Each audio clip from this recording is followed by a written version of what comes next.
Alô, som A. Som, teste.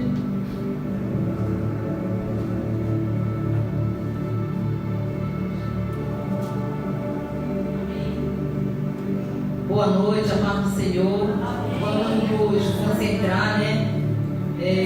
Pensar no Senhor agora, pensar nele. Vamos esquecer tudo aquilo que no dia que nós levamos hoje, né? E vamos pensar mais nele agora. Hoje é dia de ceia, agora todos os cultos vamos ceiar. Creio que todos já ceiaram que estão aqui, né? E vamos nos examinar, como diz a palavra, né? Nessa hora, Senhor, nós queremos atrair a Tua presença. Queremos atrair, Senhor, o céu. Diante de tantas coisas, Senhor, que tem acontecido, mas nós estamos aqui inabalados. Porque a Tua presença nós não dependemos de nada, dependemos só de Ti, Senhor. Queremos nessa noite, Senhor, um jubileu no sentido de nos dar alegria maior por estar na Tua casa, estar na Tua presença. Repreendendo, Senhor, todo o mal que vier nos atingir, Senhor. Colocamos anjos, Senhor, de proteção, um crivo de proteção nessa porta, na casa de oração, Filadélfia, Israel, nesse bairro. Guarda, Senhor, protege todos, Senhor, que estão aí, que estão de olho nesta casa. Mas atrai, Senhor, eles para a Tua casa, para se converter, Senhor. Quanto a nós, Senhor, nós estamos aqui mais uma noite. Viemos te buscar. Viemos pensar em Ti, viemos falar contigo. Hoje, Senhor, eu escutando alguém falando, né? Dizer assim que às vezes a gente compartilha tanta coisa, né? A gente quer ver resultado dos outros. Nossa, olha quantos compartilharam, olha quantos curtiram isso que eu coloquei. E será que você pediu para o Senhor? Senhor, o que Tu me curtiu hoje? Amém, Deus. Será o que eu fiz hoje? Eu fui aprovada? O que eu fiz que não foi agradar ao Teu coração, que não agradou? Né? Às vezes a gente quer curtição de outras pessoas, mas nós queremos saber do Senhor. O que eu fiz hoje, entendeu? Então nessa hora, Senhor, nós nos levantamos, nos colocamos de pé, com o coração alegre, com o espírito mesmo, pensando no Senhor, amém? E agora nós vamos iniciar o nosso culto, né? O culto que é do sábado, né? No sábado, né? E vamos cultuar esse nosso Deus de maneira diferente, de maneira bem fantástica, de maneira assim, bem suave, amém? Amém. Vamos iniciar. Aleluia. Alô?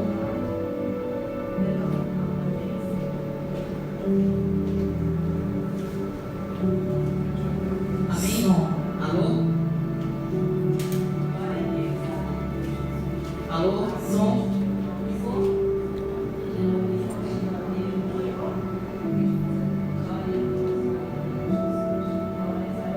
Som? Ei! Alô? Vamos iniciar agora o primeiro louvor com a irmã Rosinete, amém? Amém, Senhor. Toda a glória, toda a honra sejam dadas a Deus. Por isso nós dizemos que somos mais que felizes de servir a um Deus totalmente fiel, totalmente bondoso para conosco. E como foi dito há pouco, né? Como foi o meu dia diante de Deus? Quantos likes eu recebi do Senhor? Ou algo que Ele não se agradou e não aprovou, né? E fez assim. Mas nós cremos que diante de um comportamento de curvatura diante do Todo-Poderoso, nós recebemos o perdão dele. Então, basta uma palavra, um coração totalmente aberto, livre, o Senhor não despreza. Amém? Eu saúdo a todos com a paz de Cristo, aquela paz que excede todo entendimento. Então agora nós vamos reconhecer o poder do Senhor através desse louvor, colocar Ele no mais alto lugar, porque lá é o lugar da sua habitação. E nós vamos subir. À medida que nós louvarmos, à medida que nós entoarmos o louvor, um cântico a Deus, nós vamos nos transportar a Ele. O culto é para Deus, então faça o seu culto, eu faço o meu, que seja de forma racional. Amém? Aleluia. Santo é teu nome. Recebe essa igreja, Pai, como a tua amada, com essa que te ama, como essa que depende totalmente do Senhor. Aleluia. Queremos fazer um carinho no nosso Pai nessa noite. Dizemos, Senhor, que estamos aqui de livre e espontânea vontade. Sabemos em quem temos crido. Tu és verdadeiro, Senhor. Aleluia. É a ti, ao que está sentado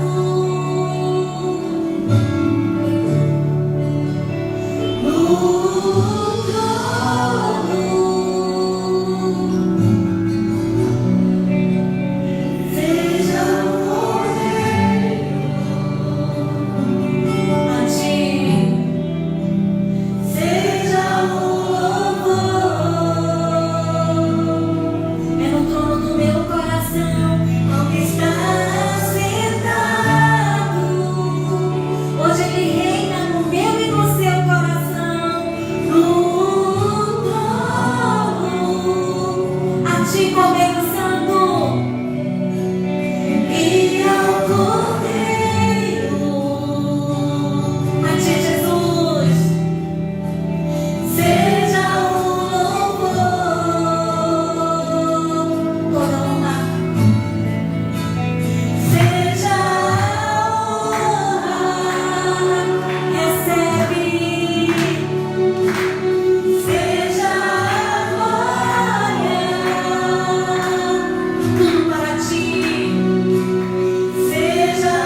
continuamos adorando ao Senhor com uma canção que nos incentiva a continuar. Porque o nosso rumo é o céu.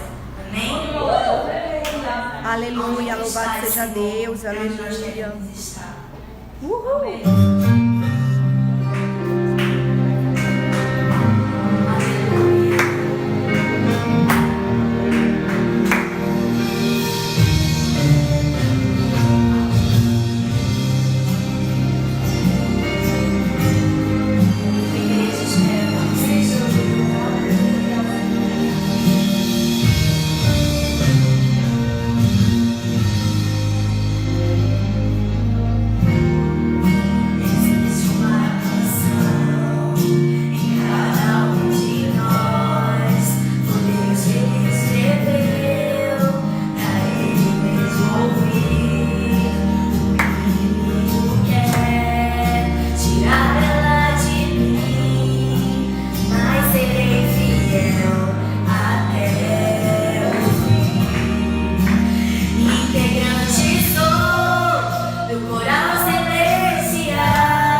glórias ao Senhor.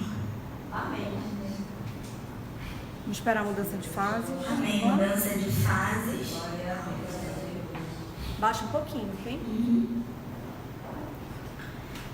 O Senhor tem feito maravilhas, amém? Amém. Grandes coisas fez o Senhor por nós e por isso estamos alegres. A alegria do Senhor, nossa força. Amém. Aleluia. Aleluia. Baixa um pouquinho. Amém. Sem mais delongas, vamos começar já a pregação, irmãos, porque a gente tem muita coisa hoje para aprender. Aleluia. Então, abra a sua Bíblia em Apocalipse. Amém. O tema dessa pregação é um resumão do Apocalipse. Então, nós vamos ver os 22 capítulos resumidos. Vamos esperar o fundo. Tem que aumentar um pouquinho aqui para mim. Por favor, o microfone. Amém, Jesus.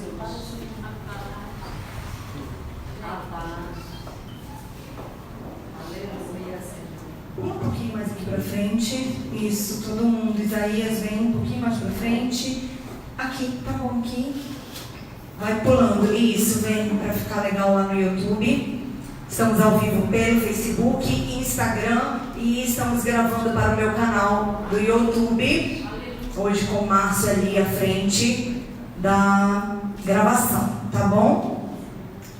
Vamos esperar o fundo. Cadê o fundo?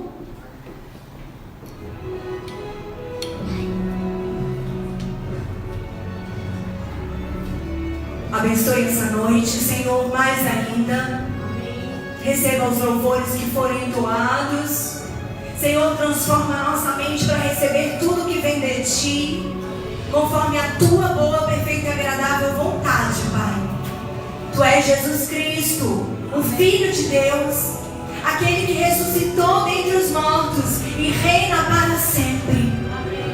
A Ti toda a honra, glória, louvor, domínio, Senhor. Toda a majestade a Ti pelos séculos dos séculos e por toda a eternidade. Aleluia.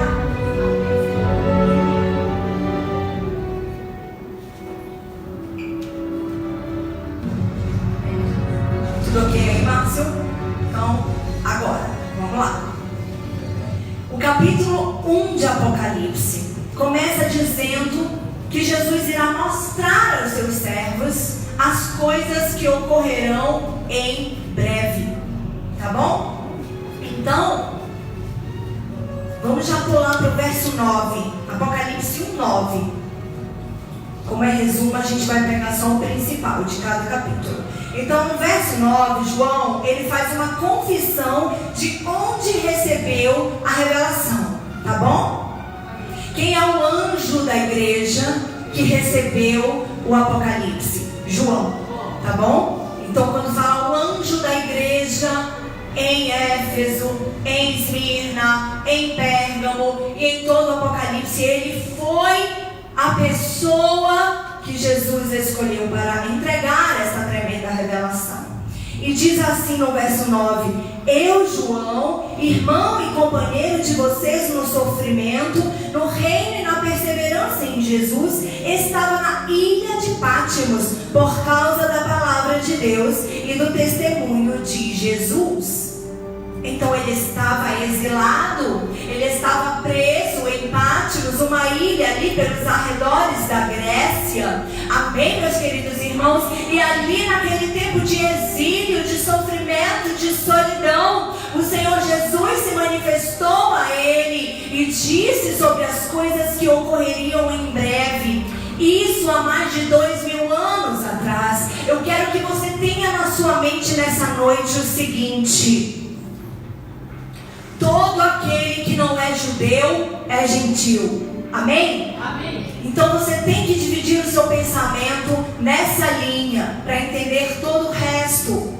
Para os gentios, ou seja, nós que não somos judeus, a pessoa só é considerada judeu ou judia se nascer de ventre judeu. Então, se for filho só de pai judeu e mãe gentia, não é judeu, tá bom? Para os gentios, ou seja, não judeus, Deus está dando a chance de arrependimento por mais de 2000 anos. Para os judeus, Deus tratará nos 7 anos de tribulação, os últimos 7 anos da humanidade, em sua composição caída, em sua composição de queda, desde que Adão come do fruto, tá bom? Então, gentios, mais de 2000 anos de chance. Judeus, 7 anos terão de chance. Jesus tratará com os judeus por 7 anos. E com o resto da humanidade ele está tratando há quase 2020 anos, ou mais ou menos, porque tem margem de erro aí, tá bom? Então, este é o princípio básico para entender tudo. Quantos entenderam? Amém. Então, aqui alguém é judeu aqui? Alguém nasceu de ventre judeu? Então nós somos todos gentios. Se você é judeu e está me assistindo, Deus vai tratar com você na tribulação, infelizmente. A não ser que você vá para Ele agora, né? Vai ter um remanescente aí. Então vamos para o verso 10. Uma pista sobre o dia do Senhor. Diz assim, Apocalipse 1:10. No dia do Senhor, achei-me arrebatado em espírito e ouvi por trás de mim uma forte voz como de trombeta. Pula para o verso 19, também merece destaque. Escreva as coisas que você viu, tanto aos presentes como aos que estão por vir. Na verdade, não é aos presentes, é às presentes. Escreva as coisas que você viu, tanto as que você está vendo agora, para este tempo, quanto as que estão por vir no tempo futuro. Tá bom? Eu vou ter que correr um pouquinho hoje, porque o tempo vai ser pouco para tudo que eu tenho para passar para a igreja. Então vamos para o Apocalipse capítulo 2. Tá bom? Neste capítulo, carta às igrejas, começa no 2 e termina no 3. Que igrejas? Éfeso, Esmirna, Pérgamo e Tiatira. Podemos observar quais permaneceram fiéis e quais apostataram. Nesse meio aí dessas 4, Éfeso, Esmirna, Pérgamo e Tiatira, apenas Esmirna não recebeu nenhuma admoestação, tá bom? Não recebeu nada negativo, tá bom? Mas a igreja martirizada foi a igreja que experimentou a primeira morte, a morte em carne. Mas Jesus fala a essa igreja: se te manteres fiel, não sofrerás o dano da segunda morte, tá bom? E como vemos, a situação das igrejas locais ainda naquele tempo já podia ser considerada alarmante. Eu não vou ler igreja por igreja porque é um resumo, mas depois você pode ler o que Jesus deixou escrito para as 7 igrejas da Ásia, tá bom? Capítulos 2 e 3 de Apocalipse. Então, o que a gente tem que saber aqui, tá? Das 7 em si, no capítulo 2, somente Esmirna não recebeu a admoestação. No capítulo 3, Filadélfia. Então, das 7 igrejas, somente Esmirna e Filadélfia se mantiveram fiéis. Qual a diferença entre essas duas igrejas? Esmirna morreu martirizada. Filadélfia será arrebatada em vida. Filadélfia será a única igreja que não experimentará nem a primeira morte. Então ela vai ser arrebatada viva. Se nós estivermos aqui na terra no dia do arrebatamento, nós seremos arrebatados vivos. Nós não chegaremos a morrer. Olha que maravilha, gente. Deus é fiel, aleluia. Tomara que a gente esteja vivo, né? Eu quero muito. Mas também, se a gente morrer, nós vamos encontrar com Filadélfia naquele grande dia, tá bom? 1 Tessalonicenses capítulo 4, a partir do verso 14 até o 18 fala sobre isso. Depois você pode ler, tá bom? Então, algumas igrejas misturavam qualidades com certo nível de apostasia. Mas a última, olha qual é a última, Laodiceia, né? Infelizmente, a nossa inimiga número 1 de Filadélfia estava tão corrompida a ponto de Jesus querer vomitar de sua boca. Você pode ler agora, lá no capítulo 3. Desce seu olho para o capítulo 3. E o que nos mostra isso, gente? Jesus falar que quer vomitar uma igreja de tão corrompida que ela está, de tão nojenta, né?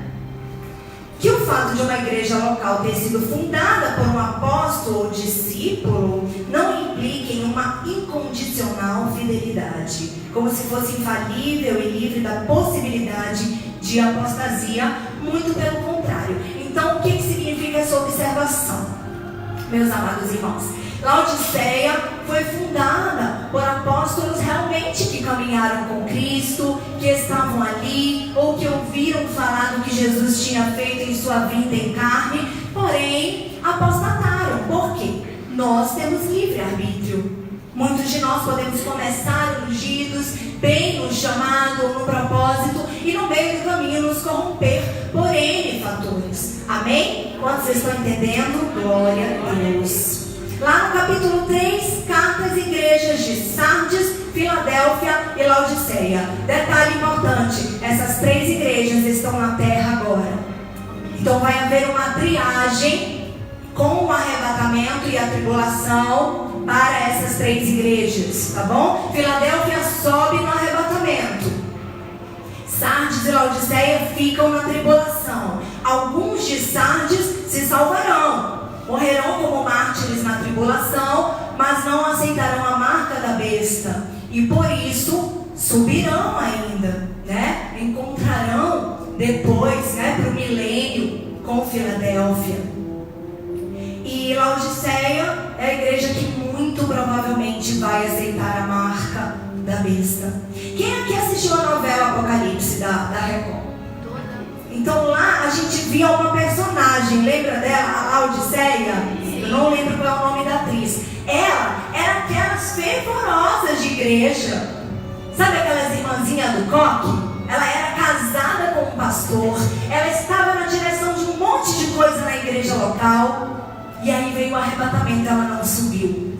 Por quê? Ela era fofoqueira. Ela era ambiciosa, ela queria cada vez mais. Só que na tribulação ficou ela e o marido, pastor. Eles não subiram no arrebatamento, mas ele foi com Sardes. Ele morreu metralhado. Quem viu essa cena? Foi muito forte.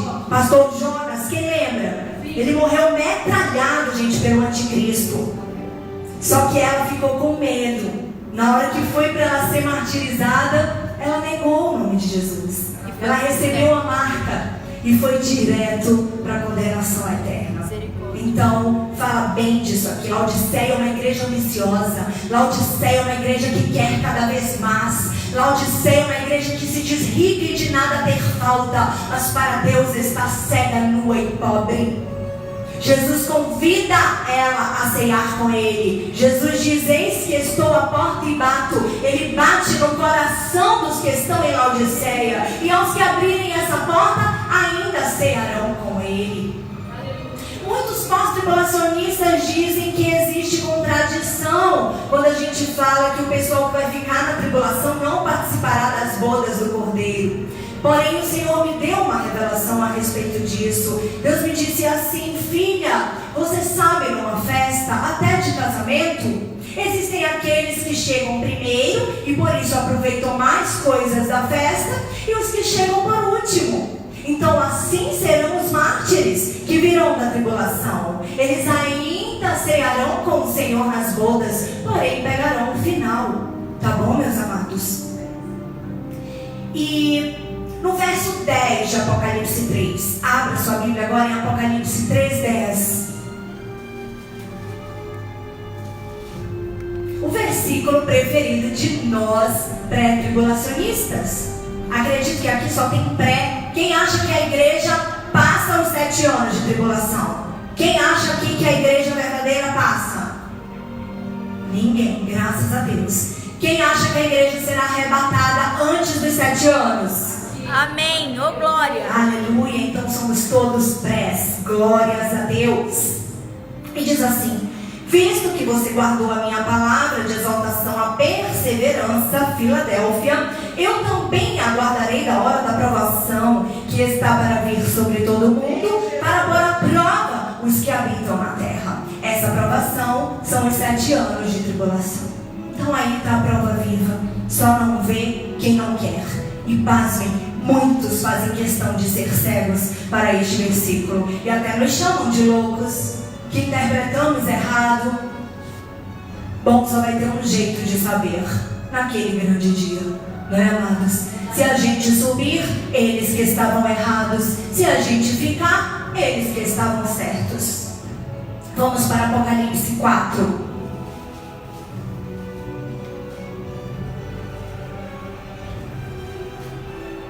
Embora desde o primeiro capítulo o apóstolo João trabalhe com alegorias, é a partir deste capítulo, o 4, que a coisa começa a ficar bem mais simbólica, cheia de enigmas e mistérios a serem desvendados por detrás de uma linguagem literal, tá bom?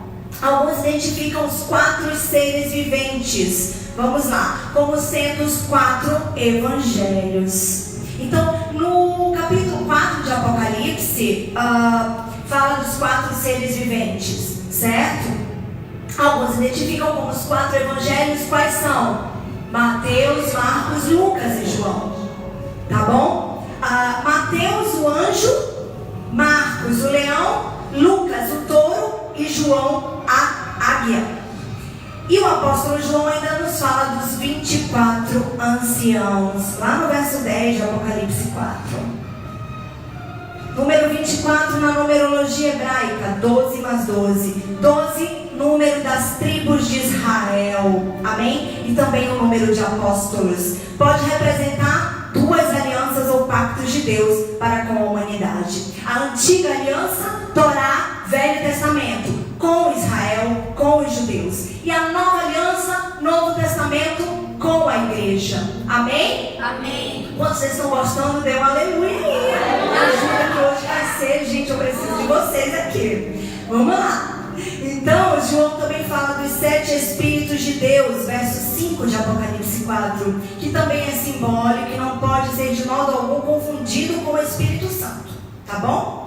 Que é a terceira pessoa da Trindade. Então, são 7 espíritos aí. Podem ser espíritos de pessoas que já estão com Ele, com o Senhor, amém? Mas não é o Espírito Santo. O Espírito Santo é o Espírito Santo, tá bom? Tá bom. Estes 7 espíritos remetem a Isaías 11, 1 a 2. Não precisa abrir, eu vou ler aqui para a gente não sair de Apocalipse. Então, Isaías capítulo 11, versos 1 e 2 diz: um ramo surgirá do tronco de Jessé, e das suas raízes brotará um renovo. O Espírito do Senhor repousará sobre ele. O Espírito que dá sabedoria e entendimento. O Espírito que traz conselho e poder. O Espírito que dá conhecimento e temor do Senhor. Aleluia. Quem é o tronco de Jessé? Jesus. Jesus é a raiz de Jessé. Jessé foi quem? O pai de Davi. Jesus é a raiz de Davi. Ele diz lá em Apocalipse 3, a Filadélfia: eu tenho a chave que pertencia ao rei Davi. E quando eu abro, ninguém pode fechar. E quando eu fecho, ninguém pode abrir. Então tudo faz sentido. O Velho e o Novo Testamento anunciam Yeshua como Mashiach, como Messias bendito. Jesus para nós gentios e Yeshua para os judeus. Aleluia. Ambos significam salvação. Amém. Em Apocalipse 5, este capítulo começa com um relato interessante. O livro da vida selado, que só podia ser aberto por uma única pessoa, Jesus. Versos 1 a 5 fala do livro. João chorou porque ninguém era digno de abrir o livro e desatar os 7 selos. Mas o anjo diz para ele: não chores, eis que o leão da tribo de Judá, a raiz de Davi, venceu e tem as chaves do inferno e da morte. Aleluia. Esse é o nosso Deus. Só Jesus pode salvar e nos dar o direito de ter os nossos nomes escritos no livro da vida. Ninguém era digno nem de olhar para o livro, irmãos. Olha que coisa maravilhosa. Vamos abrir em Apocalipse 5, versos 3 e 4. Diz assim: mas não havia ninguém, nem no céu, nem na terra, nem debaixo da terra, que podia abrir o livro ou sequer olhar para ele. Eu chorava muito, porque não se encontrou ninguém que fosse digno de abrir o livro. Então Jesus recebe este livro. Verso 7. E é adorado pelos 24 anciãos e pelos 4 seres viventes. Cada ancião tinha nas mãos o incenso, que eram as orações dos santos. Alguém pode ler o verso 8? Vamos ler o verso 8 de Apocalipse 5. Deixa eu escolher aqui alguém que lê bem para eu colocar o microfone. Vamos lá. Rosinete.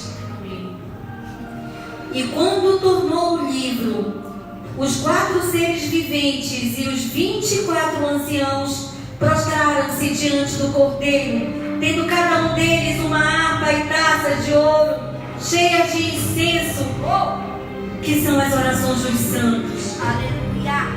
Amém, irmãos?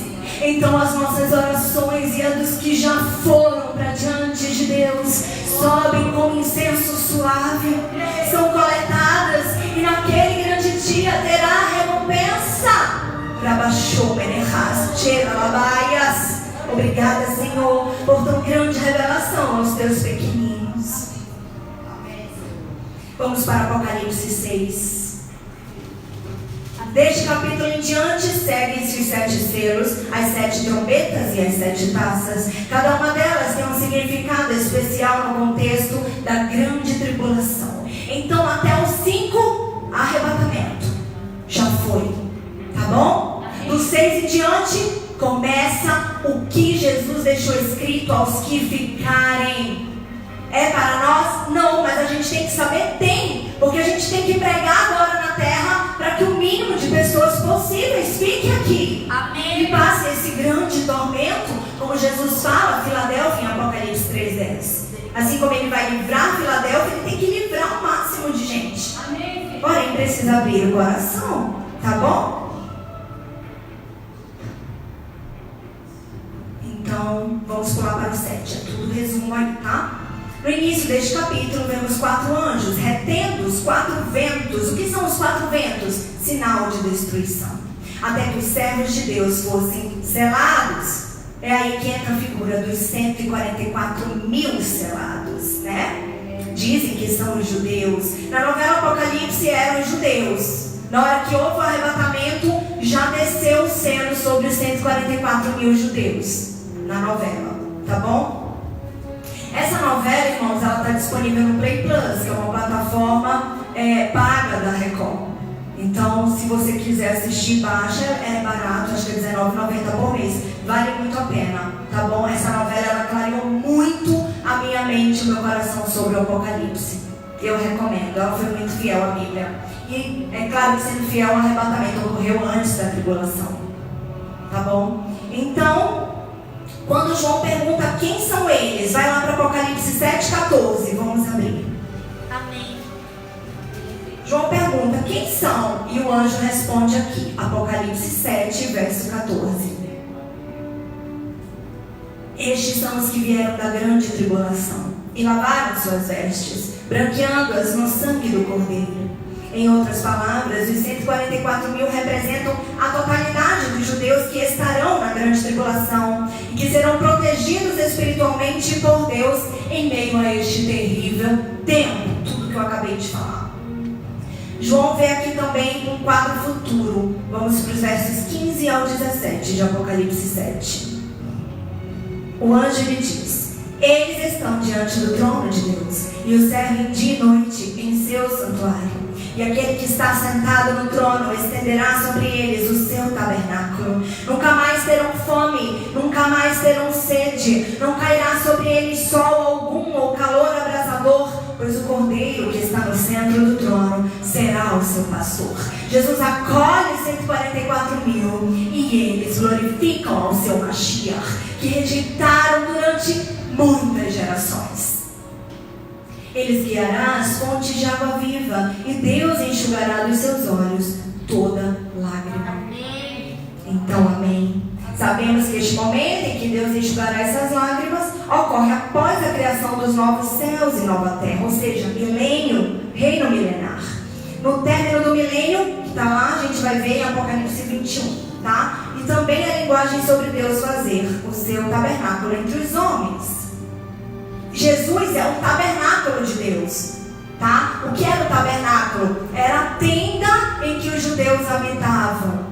Então Jesus passa a tabernacular com a humanidade. Ele passa a ser a tenda que a gente habita. tá bom? Através do nosso coração quando o recebe como Salvador. E também a linguagem de não ter mais sede ou calor e o rio da vida, que a gente vai ver lá no último capítulo, que é o 22. E fala também um pouquinho sobre os serviços do santuário. Isso é um quadro futuro, depois que acontecer tudo, arrebatamento, tribulação, e então virá o Armagedon, o milênio, tá bom? Na verdade o milênio e por último o Armagedon, confundi. O Armagedon é a última batalha, é a batalha final. Apocalipse 8.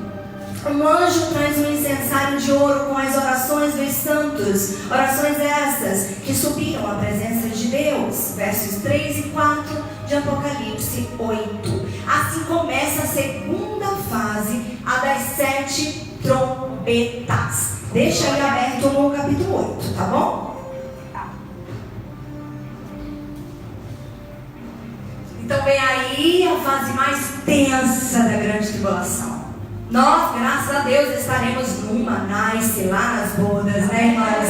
Oh, glória, Deus é bom, Deus é muito bom. Todas as desgraças mencionadas acontecerão. Essa destruição ocorre em 1/3 daquilo que foi atingido, daquilo que vai ser, né? Isso é para o futuro. Então vamos lá. Apocalipse 8. A gente está no 8, né? Está aqui. Então, no verso 8 diz: 1/3 do mar se transformou em sangue, 1/3 da terra e das árvores foram queimadas, 1/3 das criaturas marinhas morreram. Está descendo, na verdade, versos 7, 8 e 9, tá? 1/3 das embarcações foram destruídas, 1/3 das águas se tornam amargas, e assim por diante. O verso 12 lança mais luz a essa concepção de 1/3. Vamos ver, Apocalipse 8:12 diz que o quarto anjo tocou sua trombeta e foi ferido 1/3 do sol, da lua e das estrelas, de forma que 1/3 deles escureceu, 1/3 do dia ficou sem luz e também 1/3 da noite. O sentido dessas calamidades expresso pelo som do ai, Apocalipse 8:13. Vamos lá. Enquanto olhava, ouvi uma águia que voava pelo meio do céu e dizia em alta voz: ai, ai, ai dos que habitam na terra. Estão gemendo de dor, gemendo de nível de catástrofe, de tragédias que a terra vai sofrer. Amém? Amém. Vamos para o capítulo 9. Inicia dizendo que uma estrela, um anjo, havia caído do céu sobre a terra. Quem é esse anjo? Lúcifer, o anjo caído, o demônio. E que a essa estrela, foi dada a chave do abismo. Vamos ver o que diz Apocalipse 9:1? Quem vai ler? Pastor Júlio aqui. Apocalipse 9:1, leia por favor. O quinto anjo tocou a trombeta e viu uma estrela caída do céu na terra, e foi-lhe dada a chave do poço do abismo. Amém. Então o capeta vai receber aí a chave, vai fazer a festa. A humanidade vai estar sobre o domínio dele, o sonho dele, né? Desde que antes que Deus criou a humanidade. Deus vai dar o direito dele fazer tudo isso com a terra.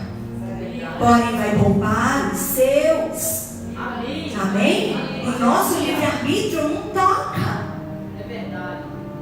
Os que já foram arrebatados, ele vai ter que esperar o arrebatamento de algo para poder se manifestar na trindade satânica, que é quem?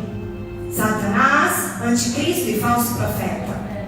E aos que ficarem vão poder escolher: ou recebe a marca da besta e atesta o passaporte só de ida para o inferno, ou morre pelo nome do Senhor Jesus e ainda tem direito de entrar no milênio. Tá bom? É basicamente isso. Então é provável que esse abismo aí descrito, que o pastor Júlio leu, seja o mesmo Tártaro que Pedro mencionou em sua epístola. O que é epístola? Uma pequena carta. É uma carta menor, tá bom? Ao falar sobre os anjos caídos em prisão, está lá em 2 Pedro 2,4. Não vamos abrir, tá bom? Estamos com pressa, temos muito o que ver nessa noite. Sabemos que os demônios em geral estão soltos nos ares. Efésios 6,12, né? A nossa guerra não é contra carne e sangue, mas contra principados e potestades invisíveis do ar. Tá bom? Inclusive bramando ao nosso redor como um leão eles estão. 1 Pedro 5,8 fala isso. Então, estão soltos no ar, porém há anjos caídos que estão presos. Tá bom, irmãos? E diz também lá em Gênesis 6, dos versos 1 ao 4. E Judas também faz menção em sua epístola. Não é o Judas Iscariotes, tá? É outro Judas que escreve uma das cartas que antecede o Apocalipse. Vamos ver nessa carta de Judas. Não precisa abrir, só ouça com atenção. Judas capítulo 1, verso 6. E aos anjos que não conservaram suas posições de autoridade, mas abandonaram sua própria morada, eles têm guardado em trevas, presos com correntes eternas para o juízo do grande dia. Então bate com o que o pastor leu em Apocalipse 9, tá bom?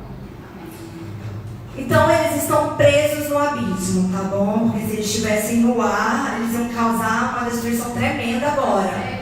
Então eles têm que estar presos. Olha o nível desse demônio. Se pensa que eles vão ser soltos na grande tribulação. Eu quero estar na glória junto de Jesus. Nos últimos 3 anos e meio, esses demônios passam a atuar, piorando ainda mais as coisas. Simbolizados na figura do gafanhoto, que era usado no Antigo Testamento como uma figura de linguagem para o diabo. O que o gafanhoto faz? Devora plantações, certo? Então ele é a figura do cão mesmo, tá? Lá em Malaquias 3:11 fala dele. Então foi dado poder como dos escorpiões a esses demônios. No entanto, Deus protegerá os 144 mil selados. Já falamos. Versos 14 e 15 de Apocalipse 9 mostram 4 anjos caídos sendo soltos para matar 1/3 da humanidade. Apenas, né, irmãos? Apenas. E a Bíblia nos fala tudo isso. E muitas vezes a gente não sabe nem por onde vai, né? A igreja não prega, ninguém prega. Ninguém quer que a gente saiba. Mas graças a Deus o Senhor levantou uma mulher solteira, corajosa, que dá a cara pra bater, que já saiu até no G1 da Globo, no R7 da Record, sendo linchada, falando que é uma vergonha para o estado do Pará, porque fala a verdade. Amém. Então, graças a Deus, Senhor, me dá mais coragem e não deixa que me toquem, Pai. Amém. Em nome de Jesus. Amém. Aleluia. Em nome de Jesus, amém. Então, são os anjos do início do capítulo 7, certo? Eles estão esperando a ordem de Deus. Então perceba que até para o demônio agir, ele tem que esperar a ordem do Senhor, tá? Quantos demônios lutarão nessa guerra que matará 1/3 da humanidade? 200 milhões. Está lá no verso 16 de Apocalipse 9. E está naquela música que a gente canta das 7 trombetas, né? E quando pela 6ª vez a trombeta tocar, 200 milhões de anjos do inferno virão. São eles cavaleiros da destruição, matando a 1/3 parte da população. Então é isso aqui, tá? Apocalipse 10, capítulo que não apresenta muitas novidades, pois basicamente é uma anunciação do que vai vir em seguida. Isto é, a volta de Jesus e a consumação de todas as coisas. Na verdade, isso é importante, né, amados? Porque ele veio, ele morreu, ele ressuscitou e ele voltará. Para quê? Para cumprir a sua palavra, para cumprir a sua justiça, para cumprir a justiça que a terra espera há mais de 6.000 anos. Está repreendido, demônio. Sai das ondas do som. Não és bem-vindo neste lugar. Apocalipse 10, 9. Vamos lá. João começa a comer, né? O Senhor Jesus dá uma coisinha lá para ele comer. E olha aí o que acontece. Apocalipse 10, 9. Pegue e coma, João.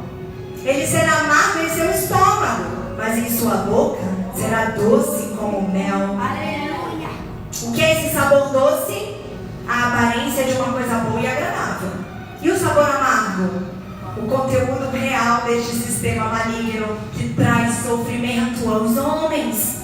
O que ele comeu foi da palavra. Ele come um rolo, tá bom? Que é amargo primeiramente porque a verdade confronta, a verdade dói. Mas depois é doce porque liberta. Amém. Aleluia. Então, pela primeira vez, o sistema da besta começa a ser desvendado. Um falso sistema bonitinho na aparência, mas desastroso e maligno na realidade.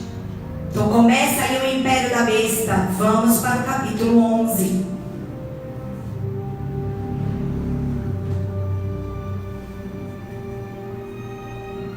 Corre o olho lá para o verso 2 de Apocalipse 11. Aumenta um pouquinho o fundo, irmão. Oh, glória, aleluia.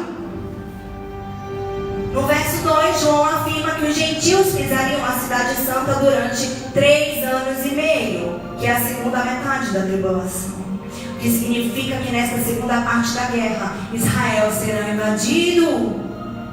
O dodói de Deus será invadido. O dodói de Deus vai chorar, vai prantear, vai lamentar. Vamos já ver isso no final, que eu vou traduzir uma música para vocês, que vai fazer vocês entenderem melhor. Aparecem as duas testemunhas. Podem ser Moisés e Elias. Eu, Juliana, acho que são. Mas também tem muita confusão teológica a respeito das duas testemunhas. Tá bom? Mas a palavra, ela fala em determinados trechos e dá a entender que são esses dois, que vão voltar para pregar a Israel. Tá bom? Que vai estar sob um caos nessa fase aí. Uma das testemunhas é comparada à oliveira e a outra com o candelabro. Apocalipse 11:4. Vamos ler? Quem é que vai ler? Acharam aí Apocalipse 11:4?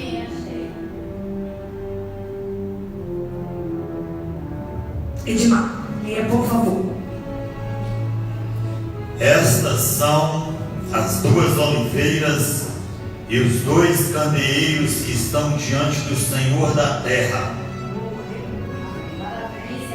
Tá aí a palavra confirmando tudo, tá? Oliveira, representação de Israel. Paulo fala em Romanos 11, o apóstolo Paulo. E o candelabro, representação da igreja. Apocalipse 1:20.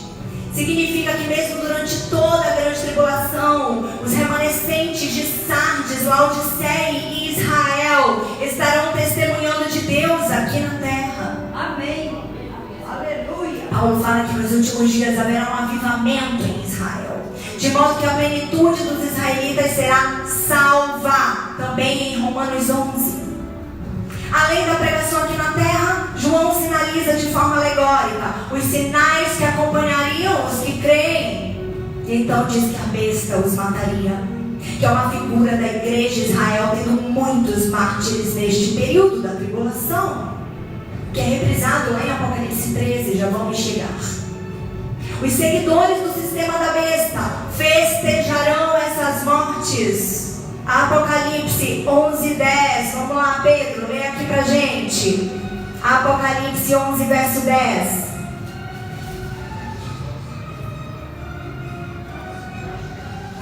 Os que habitam sobre a terra e se alegram sobre a causa deles, se realizarão as festas e enviarão presentes uns aos outros, porquanto esses dois profetas atormentaram os que moram sobre a terra. Ok, que isso, gente? As duas testemunhas serão mortas, tá bom? Isso vai ser televisionado, isso vai aparecer na internet, tudo em tempo real. E os seguidores da besta comemorarão, até porque as duas testemunhas, elas proclamam como Elias proclamou, 3 anos e meio sem chuva, sem água na terra. Então a humanidade começa a sofrer já nos 3 primeiros anos e meio da tribulação. Quando eles morrem, cai a chuva. E aí os ímpios comemoram, porque estavam sem água. Deu para entender? Amém. Por fim, as duas testemunhas serão arrebatadas ao céu diante dos descrentes. Lá no verso 12, tá? No verso 12 de Apocalipse 11. Então elas morrem, volta a chover, e depois isso tudo sendo televisionado e na internet, elas sobem aos céus, aos olhos de todos. Tá bom? O que são as duas testemunhas? Vamos resumir de uma vez por todas. É a chance que Deus vai dar aos judeus de serem evangelizados. Para nós gentios, ele deu chance através de quem? Dos apóstolos, dos evangelistas, dos pastores. E aos judeus, ele vai mandar 2 do seu próprio povo ressurretos por 3 anos e meio. Provavelmente Moisés e Elias. Deu para entender? Sim. Alguém tem alguma pergunta? Tá rápido demais? Ai, gente, desculpa, mas tem que correr para dar tudo certo. Ainda tem uma musiquinha no final. Oh, glória. Amém, aleluia. Oh, glória. Então, depois de tudo isso, e testemunha a morte, e testemunha sobe aos céus, vem o toque da última trombeta. Amém. Anuncia o quê? Olha, lembra lá da música. Os reinos do mundo vieram a ser do nosso Senhor Jesus Cristo, e Ele reinará para sempre. E os 24 anciãos que estão assentados em seus tronos diante de Deus se prostrarão sobre seus rostos e o adorarão em espírito e em verdade. Aleluia! Aplauda Jesus!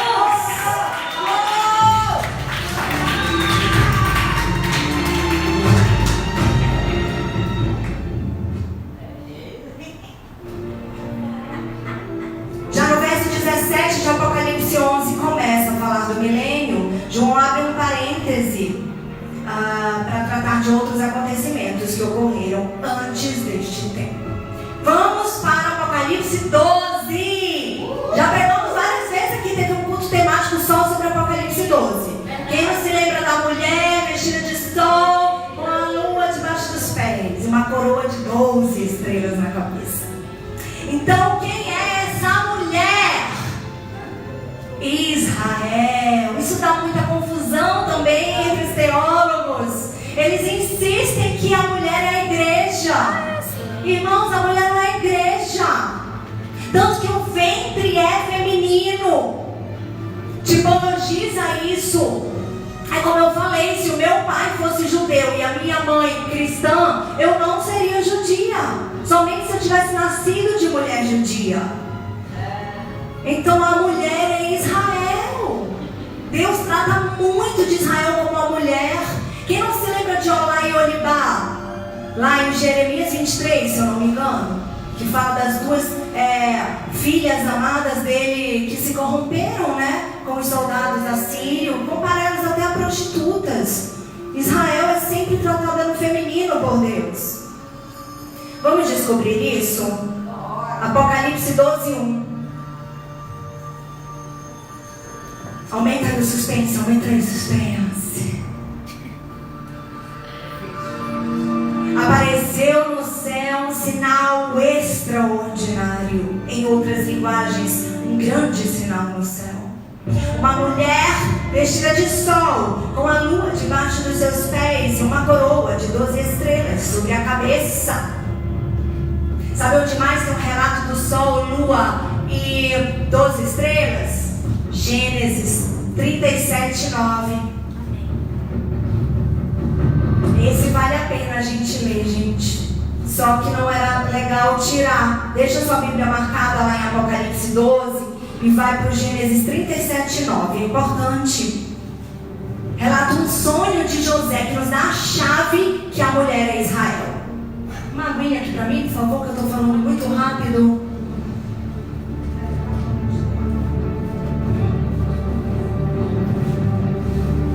Eita Deus!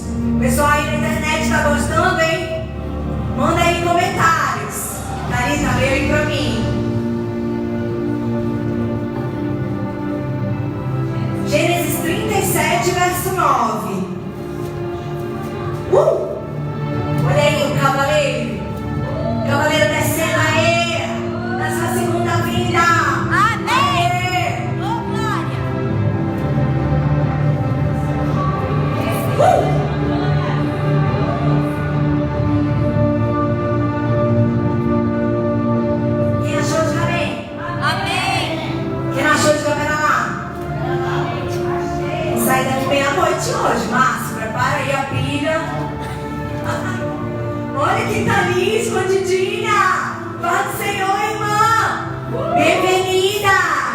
Bienvenida, nuestra hermana de Venezuela.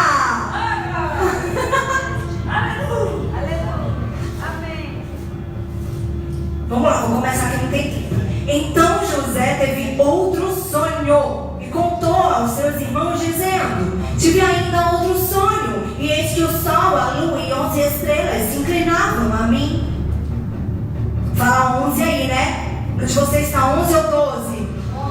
Ok, vou já explicar esse mistério aí, tá? Então essas 11 estrelas representam as 12 tribos de Israel. Mas por que fala 11 aí? Porque quando chega em José, é desmembrado para os seus filhos, Efraim e Manassés.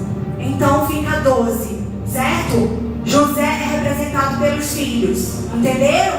Entenderam esse mistério? É de Jeová esse mistério aí. Pela geração de José. Isso. No verso 2, agora volto para Apocalipse 12, por isso que eu falei. Verso 2 de Apocalipse 12, tá? Diz que a mulher, que a gente já sabe que é Israel, estava grávida do Messias, né? Verso 5, que de fato provém de Israel. Só que esse Messias aí, ele vai ser desmembrado no filho varão que representará a igreja. Então a noiva em Filadélfia é o filho varão que a mulher de Apocalipse 12 vai parir, tá bom? Então quem é a igreja em Filadélfia em Apocalipse 12? Quem é? Quero ver se alguém sabe aqui, acabei de falar. Não, gente, o filho varão, a noiva em Filadélfia é o filho que nasce da mulher, tá? É só para ver se vocês estão prestando atenção aí. Calma, eu sei que é muito detalhe. E depois, o que a gente vê mais em Apocalipse 12? A luta entre Satanás e Miguel. Quem é Miguel aí é a tipologia de Jesus, tá bom? O dragão Satanás atrai 1/3 dos anjos rebeldes e é atirado para a terra, onde vem a pelejar contra o Messias no momento em que arrebatar a sua noiva em Filadélfia. Apocalipse 12, 4. E tipologiza também o que Satanás tentou fazer quando Jesus nasceu. Lembram-se de Herodes, que mandou matar todos os bebês? De 2 anos para baixo? Sabe onde está isso? Mateus 2,16. Mas não precisa abrir.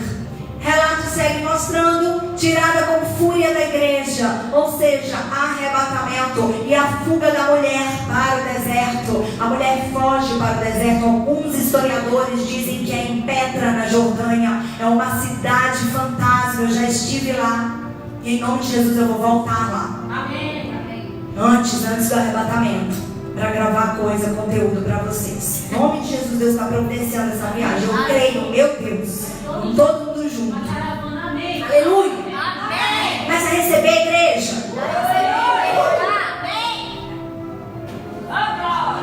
Mas olha aí, a mulher está fugida, a mulher está desesperada, mas mesmo assim Deus não abandona Israel. É o que confirma quando Paulo diz que Deus não rejeitou o seu povo. Em Romanos 11:2. Paulo chama Israel de povo de Deus e diz que ele não rejeitou. É somente isso que explica o porquê Israel não foi tirado do mapa, né? Mesmo com tanta perseguição que já sofreu. E está sofrendo e ainda vai sofrer, né? A gente está vendo aqui, Deus deixou tudo escrito. Mas o diabo também tem um outro inimigo além de Israel, né? Que é justamente a igreja, uma pedra no sapato dele. E além dos 144.000 judeus selados, também ficarão, né? Os que morrerão martirizados, de Sardes e Laodiceia. E alguns dessas igrejas vão estar pregando na grande tribulação. Isso vai ser uma pedra no sapato do governo do anticristo. Entenderam? Apocalipse 13, capítulo crucial para a identificação da besta, junto com o capítulo 17. Apocalipse 13:1. Vai lá. Vi uma besta que saía do mar. Tinha 10 chifres e 7 cabeças, 10 coroas, uma sobre cada chifre, e em cada cabeça um nome de blasfêmia.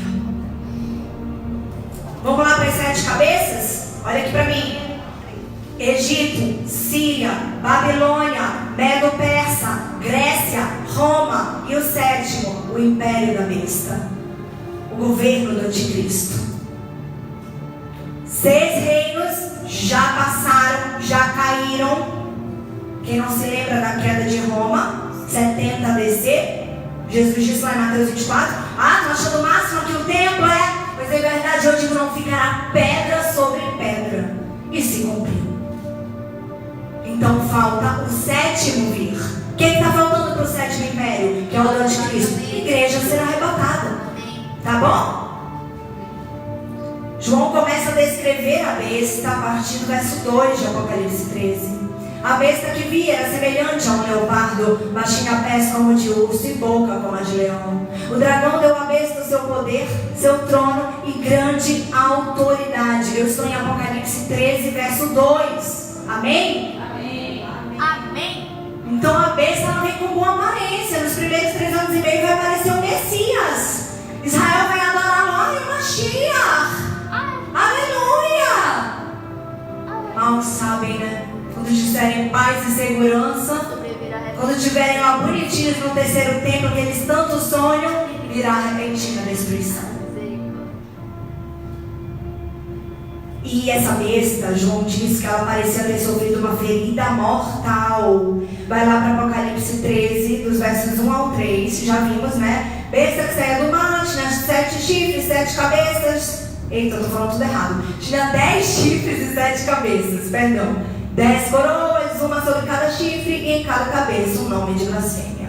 A que vi era semelhante ao leopardo e tinha pés como de urso e boca como a de leão. O dragão deu à besta o seu poder. Então o diabo deu ao anticristo, incorporou o anticristo, vai incorporar, né? E dá o seu poder, tá bom? E o seu trono com grande autoridade. Deus vai permitir, tá bom? Tudo vai estar sob a permissão de Deus, porque está escrito, então precisa se cumprir. Porque Deus não mente, a sua palavra é fiel e verdadeira. Uma das cabeças parecia ter sofrido um ferimento mortal, mas o ferimento foi curado, todo mundo ficou maravilhado e seguiu a besta. Na novela aparece, né? O anticristo está lá no carro, na rua, aí leva um tiro no olho e aí morre. Quando chega no velório, ele ressuscita, está tudo televisionado, maior onda. Quem viu a novela viu bem essa cena, foi muito forte, inclusive. Tá? Mas João também vê outra besta. Apocalipse 13, versos 11 e 12. Corre lá para os versos 11 e 12. Então vi outra besta que saía da terra, com 2 chifres como cordeiro, mas que falava como o dragão. Esse aí é o falso profeta, irmãos. E eu, Juliana, digo que é esse Papa que está no poder. É esse da Igreja Católica. Ele é o falso profeta. Ele já está no poder. Assim como o anticristo já está na terra. Mas não pode se manifestar até que a igreja seja arrebatada. Exercia toda a autoridade, verso 12, da primeira besta em nome dela, e fazia a terra e seus habitantes adorarem a primeira besta, cujo ferimento mortal havia sido curado. Então, como eu falei, essa segunda besta é o papado, mas a gente vai falar mais disso no capítulo 17 de Apocalipse, tá bom? E essa segunda besta fará uma imagem de escultura para ser adorada da primeira besta, que é o anticristo. E isso para piorar dentro do templo dos judeus. Olha essa onda, gente, não dá para estar aqui não. Não fica aqui não para ver isso, vai ser terrível. Uma profanação sem tamanho. Então é só a gente parar para pensar, né? Quem é que ama uma imagem? Católicos? Já tem que falar, Jeová, tem que falar não. Os evangélicos não cultuam imagens, então estão isentos dessa possibilidade, tá bom? Ou pelo menos não deveriam, né? Há uma certa religião que se diz cristã, mas está repleta de imagens. Os fiéis se prostram diante delas, cultuam. E as próprias autoridades religiosas dizem para o povo fazer isso, tá? Vamos para o número 666 agora, olha aqui para mim. ele se aplicará de alguma forma a esse sistema. Qual o sistema? O da besta. É lógico que uma vez que esses acontecimentos estão no futuro, vai ser inútil especular, né? Como é que isso vai se aplicar. A Bíblia fala que na testa ou na mão, mas como? Através de um chip? Deixa para quem ficar, né, gente? Sinceramente. Tá? Então a gente não pode saber ao certo.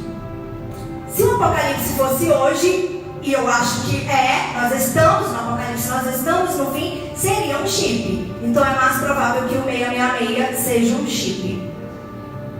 Tá? Mas todos estarão conscientes da palavra de Deus. Lembram do último sinal que Jesus falou, lá em Mateus 24? E de levar o evangelho a toda criatura, e então virá o fim.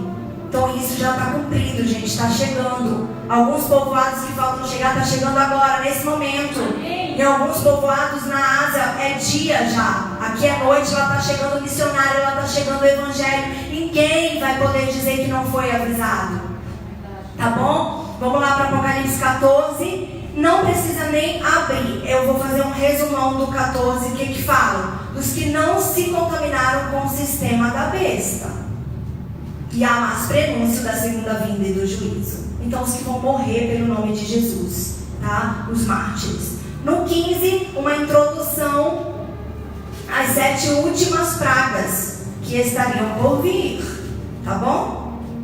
Apocalipse 16, as 7 taças da ira de Deus. Mar se transforma em sangue, pessoas morrem queimadas, trevas sobre a terra e assim por diante. Estamos no 16 agora, Apocalipse 16. No verso 13, 3 espíritos imundos proverão do dragão e da besta, do falso profeta. E estes espíritos farão sinais miraculosos. O que Paulo diz? Não é maravilha que o próprio Satanás se transforme em anjo de luz e que os seus ministros se transformem em ministros de justiça, os quais o fim será conforme suas obras. Então os demônios vão estar soltos, fazendo operações de milagres, falsas maravilhas, e é bem típico deles, né? Então a gente não se assusta com isso. Forte perseguição a Israel, irmãos, e aos remanescentes cristãos que ficarem nos 7 anos, como eu falei, alguns de Sardes e Laodiceia, tá? E aí esse povo que fica se tornará um só. Então a última taça é lançada ao ar, de onde vem Jesus para livrar Israel e os santos que sobreviveram à grande tribulação. Vamos para Apocalipse 16, versos 17 ao 20. Apocalipse 16, 17 ao 20. Vai mudar aí? Tá bom, mudança de fases, enquanto vocês procuram.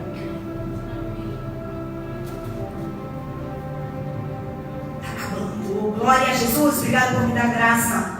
Estou tipo aquelas locutoras de rodeio, meu Deus. Senhor, me dá graça aqui. Misericórdia.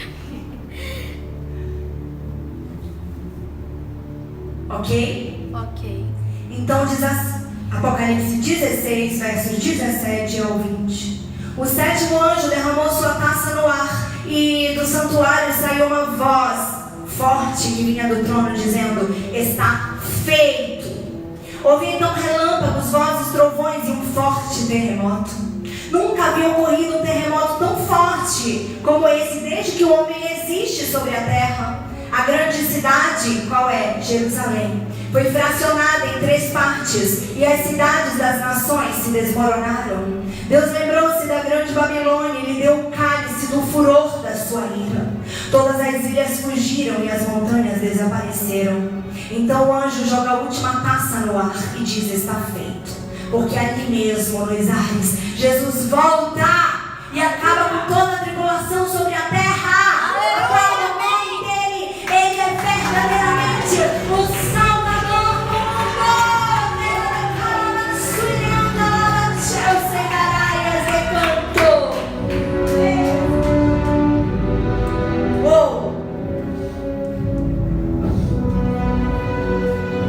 Vamos para Apocalipse 17.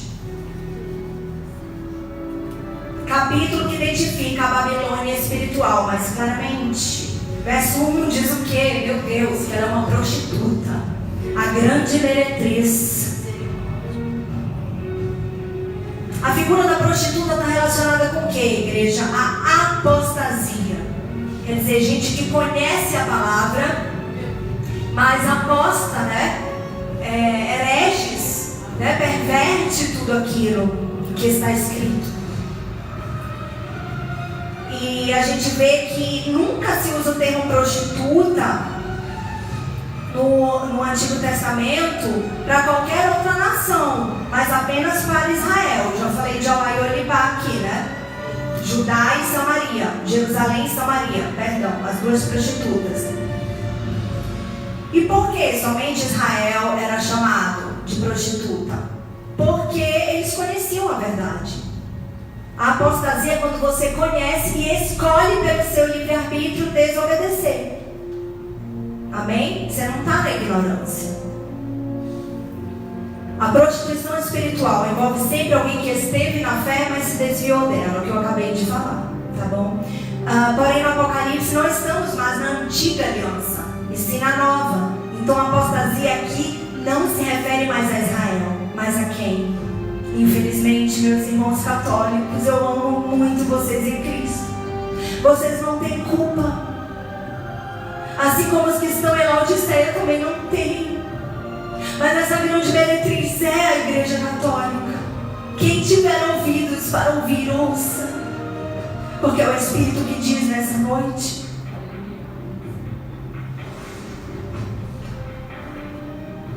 Vamos para Apocalipse 17, 2. Apocalipse 17, verso 2. Essa igreja apóstata se prostituiu com os reis da terra. A igreja romana, ou seja, católica, não só se prostituiu, como tem um estado inteiro só deles, Vaticano. Essa descrição cai como uma luva para a igreja católica. Ela está coberta com nomes de blasfêmias, Apocalipse 17, 3. Ela está adornada com ouro, pérolas e pedras preciosas, 17, 4. É a mesma que lucrou enormemente na Idade Média, vendendo o perdão dos pecados através de indulgências. Ela está embriagada com o sangue dos mártires, verso 6 de Apocalipse 17. Ela tem uma forte ligação com a cidade das 7 colinas. Qual é a cidade das 7 colinas? Itália. No caso aí o país, né? Mas a Bíblia chama de cidade. Que reinava sobre todos os reis da terra, ou seja, Roma. Que também representa a Europa. Roma aí não representa somente a capital da Itália, mas representa o reino europeu. Tá bom? É importante a gente tocar nesse assunto nessa noite. E a mulher montada na besta? A Babilônia espiritual. Quem é? Igreja Católica, já falamos. A figura do falso profeta, já falei, é o Papa. Reinará na tribulação junto com o anticristo. Será líder político da trindade satânica. Essa trindade tem como cabeça o próprio diabo, Satanás. 7 cabeças, 10 chifres. Já falamos, né? Egito, Síria, Babilônia, Medo-Persa, Grécia, Roma. Já falamos de tudo isso. Vamos para Apocalipse 18. Que eu separei sobre o 18. Uma comemoração à destruição da Babilônia. Caiu a grande Babilônia e todas as imagens de esculturas contidas nela. Apocalipse 19, destruição da Babilônia e reencontro entre Cristo e seu povo. Vamos para Apocalipse 19, versos 6 ao 9.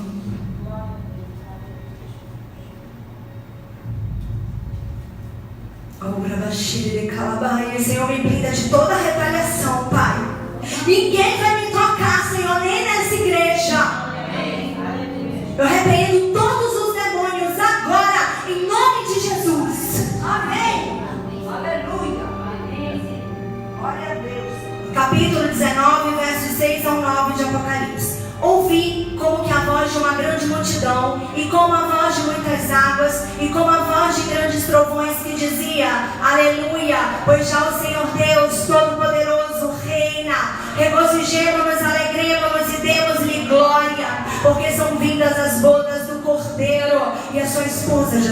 Santo.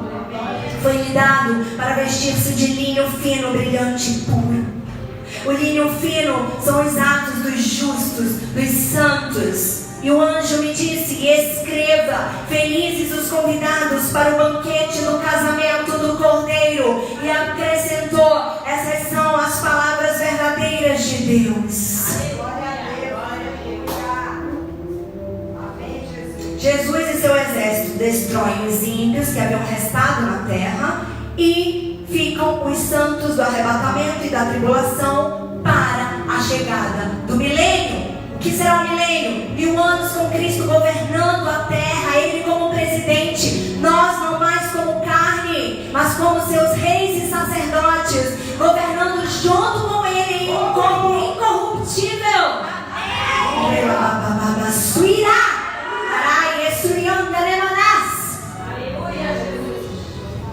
Apocalipse 20, vamos lá, versos 1 ao 3. 21 ao 3. Vi descer um anjo que trazia na mão a chave do abismo e uma grande corrente. Ele prendeu o dragão, a antiga serpente, que é o diabo, Satanás, e o acorrentou por 1000 anos. Lançou no abismo, fechou e pôs um selo sobre ele, para se impedir de enganar as nações, até que terminassem os 1000 anos. Depois disso é necessário que ele esteja solto por um pouco de tempo. Então o diabo é preso, ainda não é liquidado, para que nós possamos viver o milênio em paz com Jesus. Depois ele é solto. Para quê? Esse pouco de tempo aí? Para a batalha final do Armagedon. Aí ele é jogado para sempre junto com a morte, ou seja, todos que estão condenados no lago de fogo e enxofre. Então vamos lá, Apocalipse 20, versos 4 e 5. Vi tronos que se assentaram. Em que se assentaram aqueles a quem havia dada autoridade para julgar.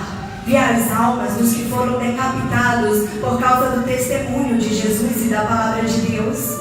Eles não tinham adorado a besta nem a sua imagem, não tinham recebido sua marca na testa nem nas mãos. Eles ressuscitaram e reinaram com Cristo durante 1000 anos. O restante dos mortos não voltou a viver até que se completassem os 1000 anos. Essa é a primeira ressurreição. Então Jesus reina com a igreja na terra por 1000 anos. Mas no final Jesus diz, vai lá para os versos 7 ao 9 de Apocalipse 20. Quando terminarem os 1000 anos, Satanás será solto da sua prisão e sairá para enganar as nações que estão nos 4 cantos da terra, Gog e Magog, a fim de reuni-las para a batalha. Ezequiel 38 e 39 fala das batalhas de Gog e Magog, depois vocês leem em casa. Seu número é como a areia do mar. As nações marcharam por toda a terra e cercaram o acampamento dos santos, a cidade amada Jerusalém, mas um fogo desceu do céu e as devorou.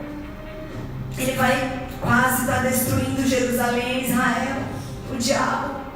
Mas então o Senhor desce e salva mais uma vez o seu povo. Amém. Versos 13 e 14 de Apocalipse 20. O mar entregou os mortos que nele havia, a morte e o inferno entregaram os mortos. Assim cada um foi julgado de acordo com o que tinha feito. Então a morte e o inferno foram lançados no lago de fogo. Essa é a segunda morte. Vamos para o penúltimo capítulo, Apocalipse 21. A prova que passaremos a eternidade num novo céu e numa nova terra. O mal estará para sempre eliminado, não haverá mais morte. Olha lá, Apocalipse 21, 4. Diz assim: não haverá mais morte, nem tristeza, nem choro, nem dor, pois a antiga ordem já passou. Vitória definitiva da luz sobre as trevas. O mal receberá de uma vez por todas seu golpe mais fatal. Nunca mais mancha de pecado no universo. Eliminação definitiva do pecado e do mal. E fala também no 21 como será a cidade celestial, tá? Com a terra já transformada. Vamos para o 22. Chegamos no último capítulo.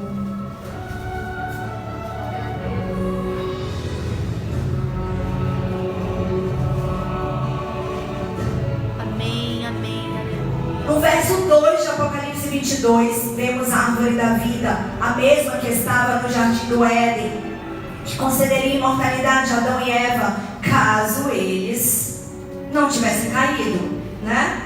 Mas comeram, e por isso foram expulsos do paraíso, o qual foi guardado por anjos, para que nenhum homem tentasse entrar no jardim e comer da árvore da vida. Isso só vai acontecer quando a gente estiver com tudo consumado, tá bom? A gente vai comer daquela árvore, já vai comer sem mais pecado, porque já está tudo redimido pelo Senhor Jesus. Séculos mais tarde acontece um evento universal. Isso daí está voltando aqui no meu estudo, tá? Então, o que Deus falou? Vocês podem tudo aqui no jardim para Adão e Eva, só não podem comer da árvore do conhecimento do bem e do mal. Depois veio o que? Eles comeram do fruto? O dilúvio, tá? E na tradição judaica, irmãos, pouco antes do dilúvio, Deus decidiu trazer o paraíso terrestre para junto da sua presença, para que ele não fosse destruído, ou seja, o Éden, tá? Então o Éden subiu ao céu, se tornando um paraíso celestial. É esse Éden que a gente vai entrar, certo? Todos os redimidos por Jesus.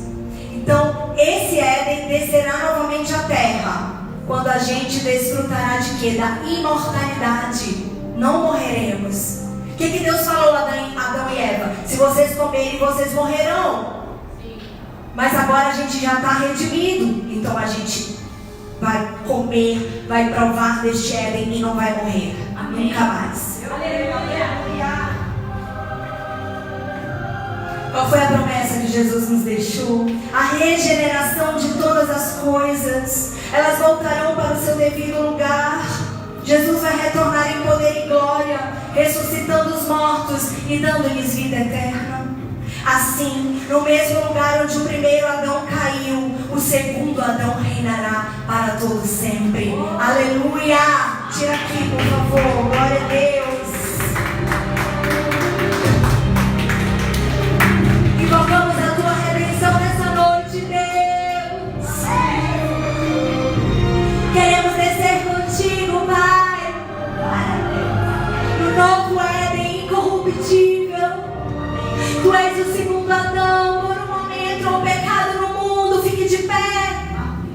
Mas por outro homem entrou a redenção eterna. Aleluia. Pode soltar, irmã, a última música. Aumenta um pouquinho. Eu quero que nas palmas você viva esse louvor que eu vou traduzir para vocês.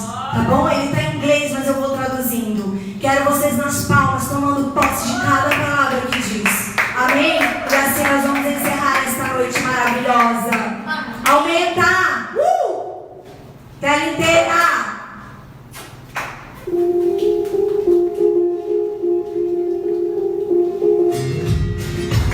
Aumenta um pouquinho mais. Nas palmas, igreja!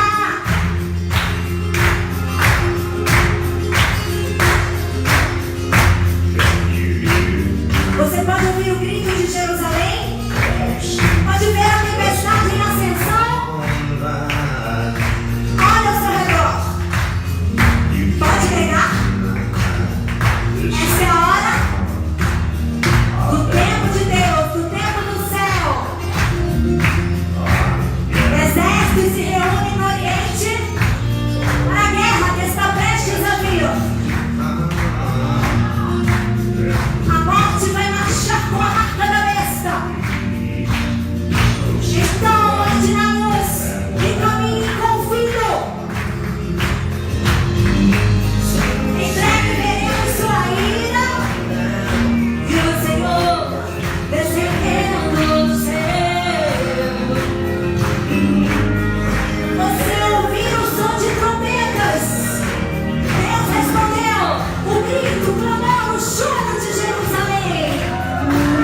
Este recado nessa noite vai ser a todos que estão aqui, os que nos assistem, meus amados do YouTube. Eu nunca imaginei que Deus fosse me mandar pregar uma mensagem dessa. Um dia, e Ele me pediu, pede demissão e prega, porque o tempo está próximo, todas as coisas vão passar, mas a minha palavra permanecerá para sempre. Então é a vocês que eu digo, os que estão aqui, os meus amados de Filadélfia, diz o Senhor: prossiga, busquem o conhecimento da minha palavra. Nessa noite eu entrego a cada um aqui, eu entrego a vocês a chave do conhecimento da minha palavra. Comecem a meditar e vocês entenderão tudo. Eu tiro tudo que impede, recebe a tua mente agora aberta para o que vem do Senhor. Recebe a tua mente aberta. Tudo você vai começar a compreender a partir dessa noite. Porque o Filho entrou nesse lugar. Ele traz a redenção. Ele te entrega. Deus mandou eu tocar em cada mente e liberar o espírito do entendimento, da profecia. O candelabro de ouro acende a menorar, acende a menorar. Nessa mente acende a menorar. O candelabro de Deus, a menorá é o candelabro, acende com 7 taças de ouro nessa mente, meu Deus. Acende, Pai, para que nunca mais Ele esqueça, Pai, do que foi pregado aqui nessa noite. Acende, acende.